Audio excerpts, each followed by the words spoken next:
but now has two components to it. The first component of the ability works exactly like it does in our. He no longer has this tank mode, he instead goes into a new artillery mode. Who's first from the Western region.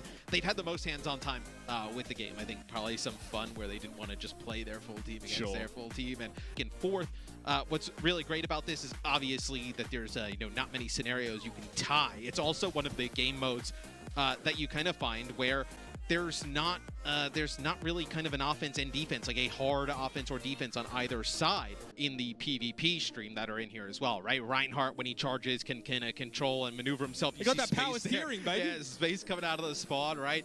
I know, being able to get right towards that choke and the double fire strike. So some changes there with Reinhardt as we get into the mix. So this is a pretty deadly area of the map, right? A large, long corridor. It's something we usually don't really have a lot in Overwatch 1. These massive, long, drawn-out sightlines. There it is, Bastion on the move.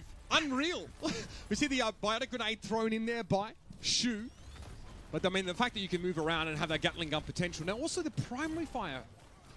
It is a bit different. Bursts, right? Yeah, it's really good in long-range scenarios. We see here from Kevster's POV, Sombra, right?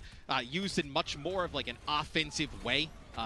Space gets hacked, but you see how fast the abilities come back online, and a nice pin there to take out Closer. Okay, Space is dirty. Look at the maneuverability that he has. For such a short-range charge, he can still connect. So this means that Team 1 are on the road. They're pushing here, and obviously 2, I think TWO is our name. Anything is Birdring here on the Junkrat on the flank. And again, we see a lot of people getting hacked by this Sombra right there, but it's for a brief time that their abilities are unavailable. We saw this one in the preview, I think, and yeah, Space is getting a little bit nutty with it. Getting right into the face there of Mag, and even has an Earth Shadow to spend here. Now, these ultimates don't come as easy, right? You're not getting nearly as much ult charge from damaging tanks. Well, yes, and I also think one thing you do realize, right, where Space is able to get right up and in that area, and you see Mag there, it's interrupted, and he actually tries to go for a Shatter, but it's going to be an EMP from Decay on the other side. Birdring on the Genji, by the way. Nasty stuff. Assassin's already picked off while Mag sleeps it off, and that's the EMP coming out. But Birdring still has, obviously, the use of the dash so soon after the EMP hits, trying to deal with the aggression from Moth here in Valkyrie. Yeah, you kind of think of EMP now, right, as a large 1-second interrupt, and then it's really about Sombra getting the damage benefit after that. Plus that percent health damage as well, right? Yes, and trying to actually finish players off. See, that's a nice hack here onto Moth. As he'll end up falling. So Assassin does have this Bastion ult. We'll see if he's able to get a good use of it. As on the other side, you also see it's going to be Mag with a Shatter. You see, in between the barricades, TWO moves quite quickly. So it didn't take long after winning the fight for Team 2 to be back in control of the objective, and now they're starting to move their barricade up. Just look at this maneuverability. He can't even control it. Yeah, he's not ready. The hydraulics are just too insane. Mag finds the Shatter, knocks Space on down, looks for Assassin who's sleeping, and Birdring's going to go for the blade here. That's 1, that's 2. And almost getting, 50% of it, 40% of an entire team with 1 blade is pretty nice. Yeah, and I think you can see just how, obviously Overwatch, a very fast-paced game, but in 5v5, just the aggression and fast pace you can play at. And I think it's a great point, right? We're used to 2 kills with a Dragon Blade, here we go. A fight being for a very long time. Here's the Bastion ult. Enemy cruise missile en route. 3 spots down here. You see Mag takes a decent amount of that splash damage. Jeff was talking about it earlier, but able to get healed up pretty quick. We have a Zarya here, though, for Space. Bear in mind, Zarya has 2 bubbles. She can bubble herself twice or a teammate twice, and that shield of Mags just disappears. EMP gets thrown in there. Moth is awfully low. Skew goes for that little sleep dart. See, Assassin is super low, and Skew's showing us a little bit of that Ana. Very nice. As he's able to keep everybody charged up. And you see one of the ticks on the top of the screen as the red team is approaching it. That's going to be a bit of a checkpoint there for push. So that'll give them a little bit of a forward spawn. Changes obviously. the spawn location. Yeah, it would be kind of crazy if they had to spawn all the way in the back, to try and get the objective at this point. Also, just to remind people, this is a different version of Zarya. Zarya has the 2 bubbles on a shared cooldown. The Reaper guy goes in. The sound of the Hellfire shotguns as well, it rattles, right? Especially in that underpass. It's something that Space talked about, right?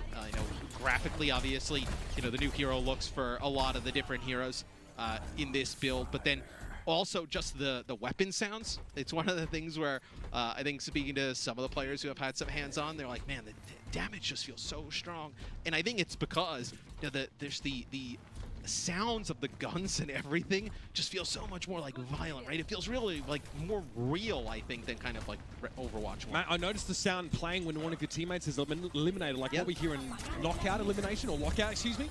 Look at the EMP. Look at the percent health damage on Mag. He gets blown to smithereens by Kevster after with the damage increase. Yeah, and it just makes Sombra like an offensive powerhouse, right? You kind of look at players who play Sombra now, really just trying to play more of a team-oriented game. Now it is just way more of kind of almost like playing a little bit of a Tracer version. So the blue team going to get towards this barrier. You can see now they take the lead at the top of the screen. They are in charge. That yellow line represents the enemy team's sort of furthest progress, so they can tell when they've sort of gotten ahead. Enemy forward spawn changed there. So with that checkpoint now, that changes obviously where the leading team come from. Yeah, this is scary. That's one. That's two.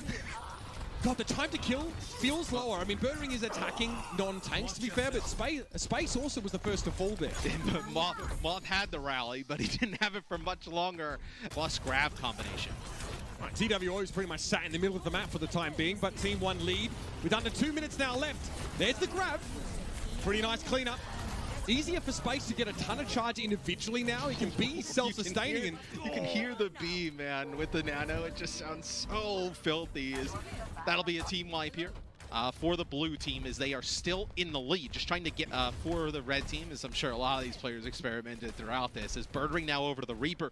Mag on the D.Va. So I know a lot of players, just even of the tank role in general, were a little bit kind of worried. They think about D.Va in solo play, but she's so good as like a duelist, like 1v1, that she's able to really be pretty strong. And we definitely already knew that, right? That was something that she showcased, in Overwatch for quite some time. Birdring, I mean, this is a much more familiar pick for him. Nasty stuff as Space there gets kind of blown up. Again, it was mentioned, I think Space said that tanks feel like sort of bigger DPSs. They also fall just as quickly in some cases now. Well, I think you can also see how, like, speed and just verticality is going to end up playing, right? Where, Mag is able to get in a position, make a play, but then also use the defense matrix. That is a nice sleep there. Oh, he's dead. Oh, he's dead. That is a nice sleep from Skewed.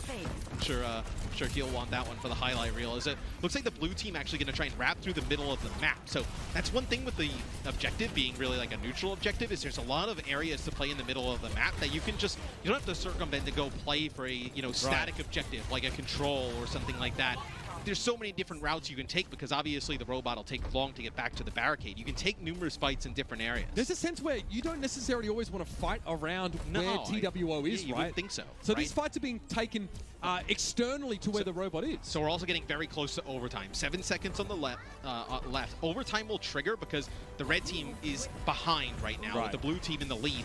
They'll have an opportunity, as long as they control this, to keep moving the robot forward. Right, and so there on the score, you can actually see where Team 2 need to get to win the round. You can't draw this really at all, right? Unless TWO never moves, I guess that is one situation. It'd be difficult, and you'd jinx us if it did. EMP for 3. TWO just hanging off the barricade. Death Blossom here by Birdring to try and clear some space. Team 2 are moving for the time being, and they're using that to break line of sight, right? Using TWO and the barricade to avoid the damage, but damn, Team 1 got back awfully quick. Yeah, the barricade gives you a little bit of a space there to be able to move up, almost a little bit like cover, to get in position, and it's going to be the blue team wiping the red team off of the robot, not pushing the barricade anymore, so that'll end up with the blue team winning, which...